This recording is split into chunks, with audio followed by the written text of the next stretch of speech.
media quarters was to remove the new duly elected President Trump from the White House altogether.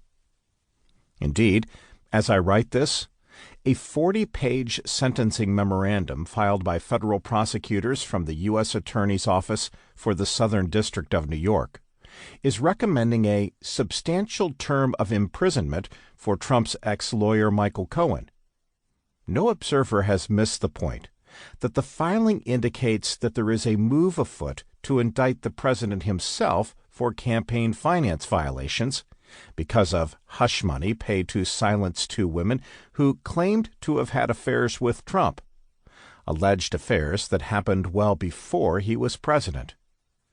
Interestingly, the news accounts ignored a recent story that the U.S. Congress had been operating a taxpayer-funded secret slush fund that had paid out $17 million over the years from 1997 to 2017 to silence news of over 260 settlements that were paid out by the slush fund on charges that included sexual harassment. This is a stark difference from the accusations against Trump, which involve what the president himself has described as a private transaction. The speculation about Trump payments inadvertently backfired, opening members of Congress to far more serious charges of using taxpayer dollars to silence victims. Not to mention, the media also ignored the fact that no less than the Barack Obama presidential campaign of 2008 was fined $375,000 for a violation of campaign finance laws. Nonetheless, as expected, the news fueled the worst-kept secret in the swamp: the desire of a number of House Democrats to impeach the president.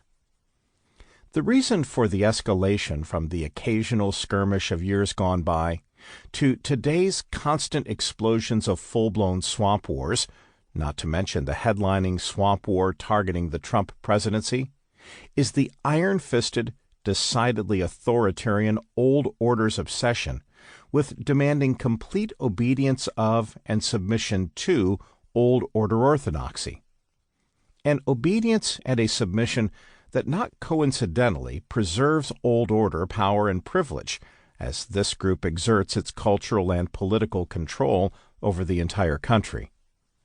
Anyone who is seen as standing in the way of old order power and privilege, not to mention violating any old order sacrament or doctrine, must, in one fashion or another, have his or her reputation damaged, if not having an entire career or a business or a presidency destroyed. Arguably, the first swamp war was the 1987 Senate confirmation battle over President Ronald Reagan's Supreme Court nominee, Robert Bork. As a young White House associate political director at the time, I saw close up how the swamp war worked. No sooner had President Reagan stepped away from the podium where he announced the nomination than Bork was under assault. In the ferocious, unprecedented campaign that was suddenly launched against Bork, which eventually acquired the descriptive term borking, Massachusetts Senator Ted Kennedy began with a now infamous speech on the Senate floor conjuring the imagined horrors of Robert Bork's America that summoned wildly false images of racism, sexism, and worse. For the first time in history, there was a television commercial attacking a Supreme Court nominee, replete with narration by the immediately recognizable voice of Hollywood A-list actor Gregory Peck. In declaring war on the Bork nomination, the old order of the day effectively instigated the first swamp war. In his book, The Tempting of America, The Political Seduction of the Law, Bork describes his opponents as the intellectual or knowledge class, and adds, "The public campaign, designed to influence senators through public opinion polls, consisted of systematic distortion of my academic writings and my judicial record, and, it must be said, employed racial and gender politics of a most pernicious variety.